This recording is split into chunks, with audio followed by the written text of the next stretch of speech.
Alright guys, thank you for tuning in. Welcome to PlayStation News, Rumours and Leaks. Let's take a look at what's been happening over the last few days in the world of gaming. Straight off the bat, let's start with all these rumours about the PlayStation 5 Pro. Insider Tom Henderson has provided some fascinating insights into the situation, revealing that Sony Interactive Entertainment has initiated an investigation into the leak. Henderson, known for his reliable sources, confirmed that the authenticity of the leaked specs, shedding light on the technical document that Sony had shared with third-party developers. This leak occurred amidst Sony's distribution of dev kits to the developers, prompting speculation about the security measures in place during the rollout. According to Henderson's analysis, the leak likely occurred during the later stages of Sony's dev kit distribution process. It's speculated that major third-party partners and developers were prioritized initially, with smaller companies receiving dev kits in subsequent phases, which kind of makes sense if you think about it. Get the main players, give them the dev kits first, and then the smaller studios, they are subsequently then followed out with the dev kits. This segmentation in the rollout process raises questions about the potential source of the leak, with attention turning towards the mid-sized and smaller companies involved. While Sony may face challenges in completely preventing leaks or identifying individual sources, Henderson suggests that the company can narrow down the potential suspects to a group based on the timing of the rollout. This targeted approach could have involved restricting updates to those who were part of the rollout during these specific periods, potentially minimizing the risk of future leaks. Reports indicate that Sony commenced the distribution of the PS5 Pro dev kits late last year, anticipating some level of leakage. However, the recent leak divulged the entire set of specifications, prompting Sony to launch a thorough investigation into the matter. As PlayStation fans await official announcements and updates, this leak has sparked intrigue and speculation about the potential features and capabilities of the rumoured PS5 Pro. Look, my take on this is it's always pretty shitty when a leak takes place, especially when it comes to the games, because those things have spoilers and gameplay loops, which for me personally, I don't really want spoiling with a leak. I'd rather not know about that type of stuff than experience it myself for the first time when I play the game. But when it comes to hardware, I've got to be honest guys, I want to know as much as I can, and I don't mind things leaking occasionally about the hardware and all the features and the functions and the functionality within the hardware. But in all honesty, with dev kits going out to potentially hundreds of studios, surely Sony would have anticipated leaks of their specs coming out. Now, I know they anticipated some leaks, but surely they have to, think about it as a worst case scenario. What happens if everything comes out? They've got to think about that. I'm sure they have. But for me, it was a foregone conclusion that these specs would leak.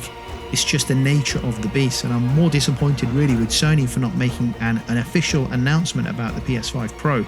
Everyone knows it's coming out either the end of this year or potentially early next year, kind of mid-2025.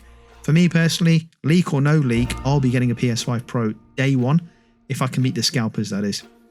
I'm typically an early adopter, especially when it comes to gaming, so for me, PS5 Pro day one, not even a question. But what about you guys? Are you guys thinking about picking up a PS5 Pro? Is that something you've thought about? Or are you thinking, you know what, I haven't really seen the PS5 give me the what for so far. I haven't really had a game so far that I thought, yes, this is now next gen. So are you in that camp where you're quite happy with the PS5 purchase and you're happy to wait?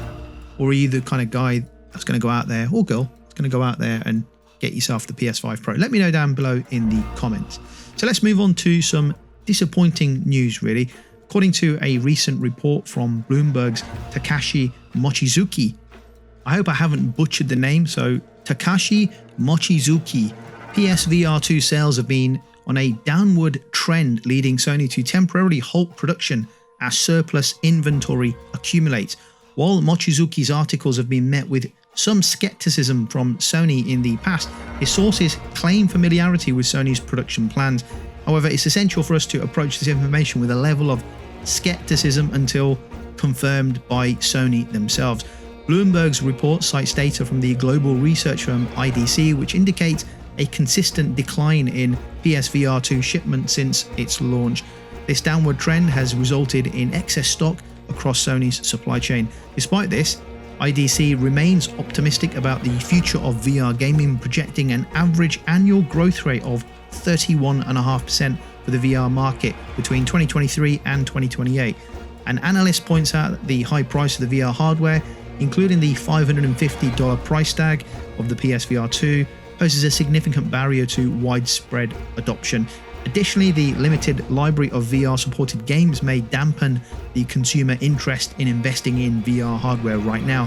Notably, PSVR2 lacks backward compatibility with PSVR games, further complicating the transition for existing users of VR systems. In a recent development, Sony has revealed that they are exploring PC support for the PSVR2 headset. This potential expansion into the PC market could open up new avenues for the adoption of PSVR2 and broaden its appeal beyond the PlayStation ecosystem. Yeah, not officially confirmed by Sony themselves, but from a wider source of data. But then the report does also say that the VR market will be buoyant between 2023 to 2028, so Sony can expect to see sales increase over the next few years. I think the move to allow PC support is a great one. One thing that has stopped me from picking up the PSVR2 headset is the fact that I'm a bit nervous about the limited games available for me personally. I'm not the kind of player to just pick up any game and just play for the sake of playing.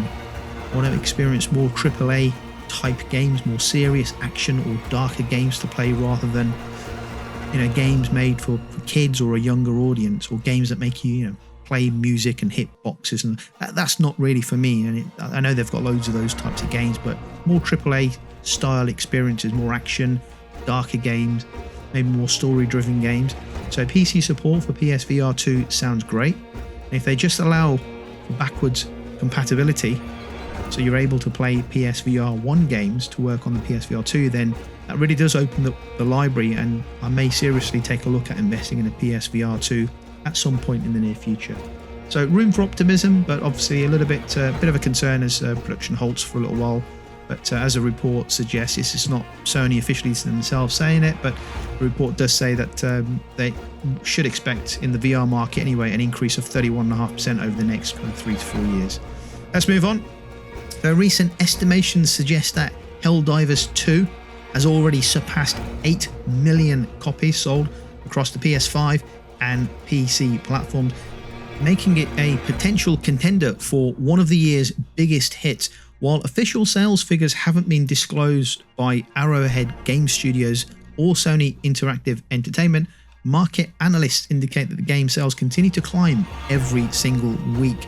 According to an analyst at TD Cowen, Helldivers 2's sales trajectory has been consistently upwards, with estimations surpassing the 8 million mark. Arrowhead Game Studios CEO Jonathan Pilstead previously confirmed strong initial sales of around 1 million copies within the first 4 days of release, highlighting the game's rapid success. With ongoing growth in sales and positive momentum, Helldivers 2 is poised to make waves in the gaming industry throughout 2024. One key factor contributing to Helldivers 2's success is the studio's commitment to post-launch support. Free updates are on the horizon, with the introduction of the Exo 45 Patriot exosuits just around the corner. These updates will bring new tools, challenges, and threats to enhance the gameplay experience. Additionally, premium content will also be available, offering new war bonds without resorting to a pay-to-win system, which is excellent. Sony is also capitalizing on the game's popularity with the launch of official Helldivers 2 merchandise, including apparel and accessories. So if you're the kind of person who's going to go out and buy some merch, some hoodies and tops and t-shirts and so on, well, there you go. You can buy it on the PlayStation Gear Store, which is available in Europe, USA and Latin America. Have you played Helldivers 2? Tell me what you think of the game. I've given it a blast, and although I'm not usually one to play online multiplayer type games, it's okay. It's all right. I like it. It's the kind of game I can jump into if I've got half an hour or an hour to kill. I'm more of a, if you don't know by now, I'm more of a single player gamer, but yeah, I'm happy to give it another try. It's fine. It does what it says on the tin, I suppose, and it's good for people who like those kind of multiplayer co-op multiplayer games. So they're doing well. They're doing really well. Let me know how you're getting on with Helldivers 2. It certainly has put Arrowhead firmly on Sony's radar in terms of studio acquisitions, right? Although Sony doesn't, it does own the IP, but it doesn't own the studio. And with all this talk of live service games getting canned by Sony PlayStation, here you've got Helldivers 2 kind of snuck in under the radar, and it's doing really well. So maybe this is a blueprint for Sony to follow if this is what they have in mind with other games that are in the same kind of arena of multiplayer live service type stuff, right? The way in which Arrowhead Studios have delivered the game and have kept the hype going is great to see. I wonder what it's going to be like in 6 months or 12 months time. But it'd be good to see if there's any potential for a follow-up to this from Sony's perspective. Let me know what you think down below in the comments about today's topics, and thank you for watching. Go ahead and hit that like and subscribe button, and I'll catch you on the next PlayStation news, rumors and leaks video.